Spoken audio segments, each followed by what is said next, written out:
అప్పుడు ఆంధ్ర తెలంగాణ అని ఏమన్నా దేవుడే ఉన్నా చూసాడా? ఇవి మనకు మనం సృష్టించుకున్నవే. పని పాట లేక కొంచెం మనం మైండ్తో మనసుతో ఆలోచించాలి. ఈ తెలుగు రాష్ట్రాలే ఇలా కొట్టుకుంటూ ఉంటే ఈ తెలుగు రాష్ట్రాలని ఇన్స్పిరేషన్గా ఏ రాష్ట్రం తీసుకోవాలి, ఏ దేశం తీసుకోవాలి చెప్పండి?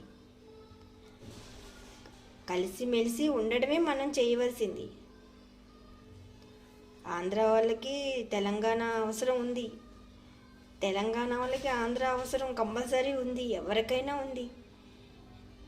భార్య భర్తలు లాంటిదే ఇది తెలంగాణ ఆంధ్ర. ఇక్కడ వాళ్ళు అక్కడ బతుకుతున్నారు, అక్కడ వాళ్ళు ఇక్కడ బతుకుతున్నారు.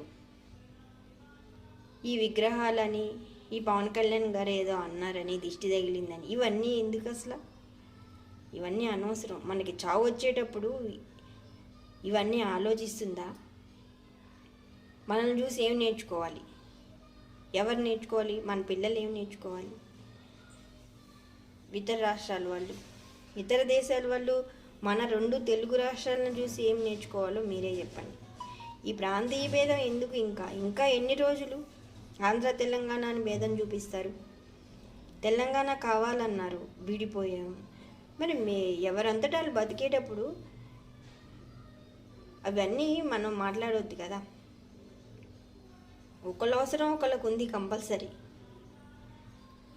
అలా అనుకుంటే అటు వాళ్ళు ఇటు రావద్దు, ఇటు వాళ్ళు అటు రావద్దు అనేది రాను రాను అది జరగడానికి ఇవన్నీ క్రియేట్ చేస్తున్నారు.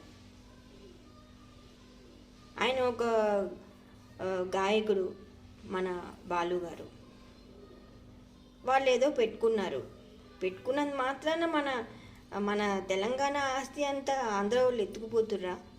లేదుగా. ఏ ఆత్మాభిమానాలు దెబ్బతిని చావు వచ్చేటప్పుడు బస్సులు తగలపోయి స్పాట్లో ఫ్యామిలీలు చనిపోయినాయి. ఇవన్నీ ఆలోచిస్తున్నాయి ఆత్మాభిమానం, మా మనోభావాలని అంటారు ఏంటో నాకు అర్థం కాదు. ఇంకా ఇవన్నీ ఎందుకు అనుకుంటున్నారో నాకు అర్థం అవుట్లా. ఆంధ్ర లేదు, తెలంగాణ, మనిషి మనిషిగానే జీవించాలి. అది పక్కవాడిని ఇబ్బంది పెట్టుకోకుండా ఉంటే చాలు. చంద్రబాబు నాయుడు గారి పరిపాలన ఆయన చేయనివ్వండి, మన సీఎం రేవంత్ రెడ్డి గారిని ఆయన పరిపాలన ఆయన చేయనివ్వండి. మధ్యలో మీరందరూ కొట్టుకోవడం ఎందుకు? ఆంధ్ర తెలంగాణ అని మళ్ళీ భేదాలు చూపించి మళ్ళీ అందరికీ ఒక రకమైన నెగిటివ్ ఫీలింగ్ వచ్చేస్తుంది.